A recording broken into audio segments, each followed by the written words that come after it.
Et ouais, mec. Et Cyril. Monsieur. C'est pas moi doucement, doucement les gars. Doucement les gars. Allez. Ennemi. Tu veux pas être gars devant nous?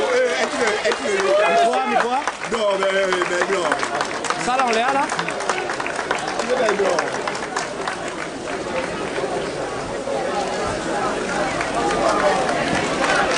C'est beau quand je vois ça. Tu appuies sur ma tête là.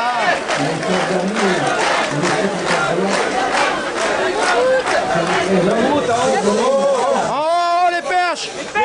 Les perches. Pas chier les mecs. Vas-y mais faire sa perche mec, il fait quoi? Madame Ségolène Royal.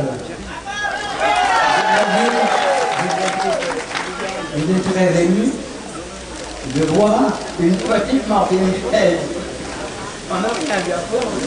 Elle nous connaît.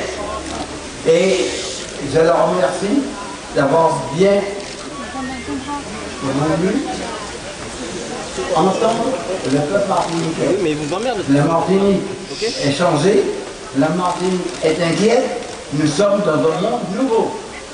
Eh bien, nous pensons qu'il faut une politique nouvelle. Mais une politique nouvelle, mais sur des fondements précis. La liberté, l'égalité, la fraternité, formules que les collègues sont bien, nous permettons simplement, de mon côté, à ajouter l'identité. Il y a une identité martiniquaise. Et quand c'est une identité martiniquaise, il y a une responsabilité martiniquaise. Confiance, vous apportez la confiance et permettez-moi de dire aussi l'espérance.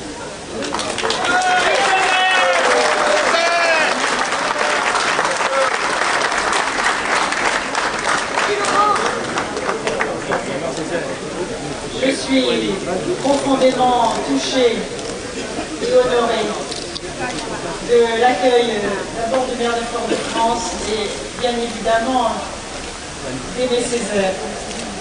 C'est pour moi un grand bonheur de me retrouver avec vous tous ici à Fort-de-France, dans cette ville où j'ai grandi, où j'ai passé 3 années de ma vie. Je retiens ce message de liberté, d'égalité, de fraternité, d'identité, de culture et du rayonnement de votre pensée sur les valeurs fondamentales qui nous unissent. Je suis particulièrement heureuse aussi que vous ayez accepté de présider le comité de soutien.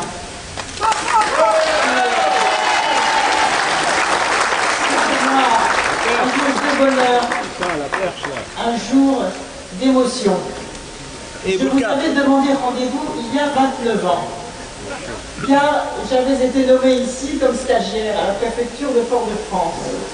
Et dans une démarche républicaine, j'avais demandé au préfet de la République française de venir rendre visite au maire de Fort-de-France. J'ai été convoquée, ça me fut refusé. Alors aujourd'hui, 29 ans après, ce rendez-vous, vous me l'accordez. Comme quoi j'ai bien fait d'attendre. Et à travers ce souvenir, je voudrais rendre hommage à tous les militants de la liberté, de la dignité, de la fraternité, du respect des identités. Je suis venue ici pour écouter, pas pour faire à votre place. Je suis venue ici pour la République du respect. Et sachez que demain, la République du respect sera aux côtés de la Martinique et des Martiniquais pour qu'ils saisissent toutes leurs chances. Et toutes les chances, vous en avez.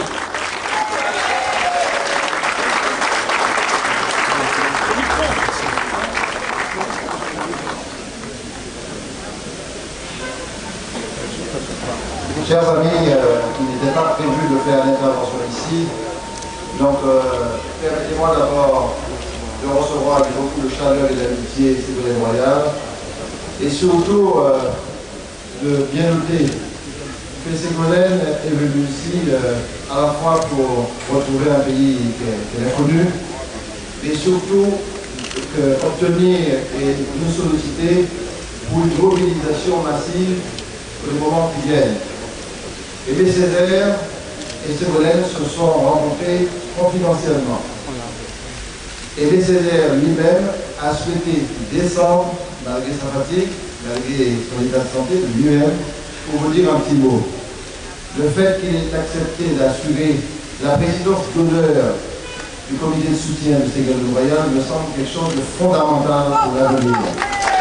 Fondamental parce que vous savez que chaque mot d'Aimé Césaire pèse. Ségolène, nous comptons sur toi. Nous te soutiendrons. Nous te soutiendrons fortement, massivement pour le faire dans toute la Martinique. Les partis martiniquais et la loi se mobiliseront pour t'aider à accéder à ce poste suprême. Nous ne voulons pas soutenir une femme ou un homme comme ça. Nous soutenons des valeurs, nous soutenons des idées, nous soutenons une éthique de vie, un comportement. Et à chaque fois que je t'écoute, que je te vois dans ton combat, j'ai le sentiment que tu partages avec nous aussi les idées de progrès, les idées d'autonomie. J'ai ce profond sentiment que tu es en train de te démarquer du classicisme politique. Et si nous allons nous mobiliser, c'est parce que je pense que les élections françaises sont déterminantes aussi pour le monde et qu'il faut qu'il y ait un autre monde possible. Pas un monde livré à l'impérialisme financier, pas un monde qui oublie les exclus, pas un monde qui oublie les différences. Notre profonde revendication, c'est la revendication du droit à la différence. Nous avons profondément besoin de ça. On ne te demandera pas plus d'argent, pas plus de moyens. Le peuple martiniquais